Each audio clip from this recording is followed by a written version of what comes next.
I'm sitting here today with the gracious Sonam Kapoor for the Melbourne Indian Film Festival. How was your journey to Melbourne? Long?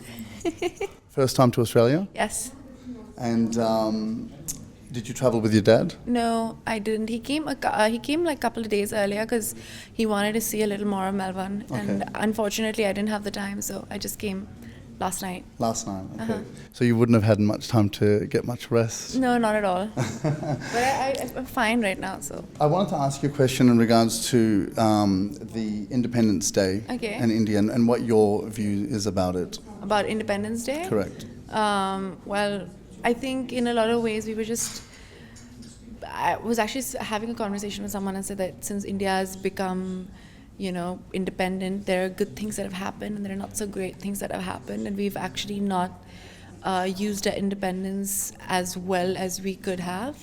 Mm-hmm. And I think there's huge room for improvement, and we need to become more conscious citizens. And so I think it's a work in progress, and I hope every 15th of August we remember the people who worked very hard and made a lot of sacrifices to get us our independence, and kind of honor their memory by taking care of our country, being patriotic and being, good Indian citizens. Sure. Yeah.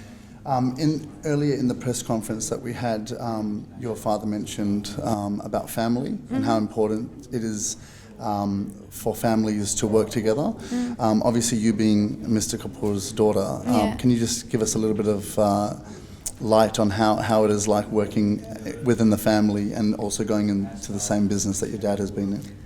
Well, it was something that I didn't want to do actually when I was younger, because there's not much that grows under a banyan tree. It's a very old saying in our country. But you sometimes destiny is a very strange thing. Things just happen to you. But I'm quite proud of the fact that I'm Sonam Kapoor's daughter. It opens a lot of doors for me that wouldn't have opened if I wasn't his daughter. But at the same time, you have to work really hard and you have to be talented to kind of be relevant. So it's a double-edged sword. I don't know how to explain it. It's a great thing because, who better to advise me than my dad? And it's not such a great thing because there are constant comparisons made. So it's a good thing and a bad thing, and family does keep you grounded if you have the right family. Yeah, absolutely. There's a film that you're currently shooting, I believe, Prem Ratan Dhan Payo. Yeah. Could you just give us a little bit of information about that? Well, it's directed by Suraj Bajatia, and it co-stars Salman Khan. Yes. And it's a love story, and it's made by one of the iconic directors of our time. And I'm quite excited to be a part of it. I've also just finished filming a film called Nija, which is produced by Bling and Fox Star again. So, yeah, it's been a busy year.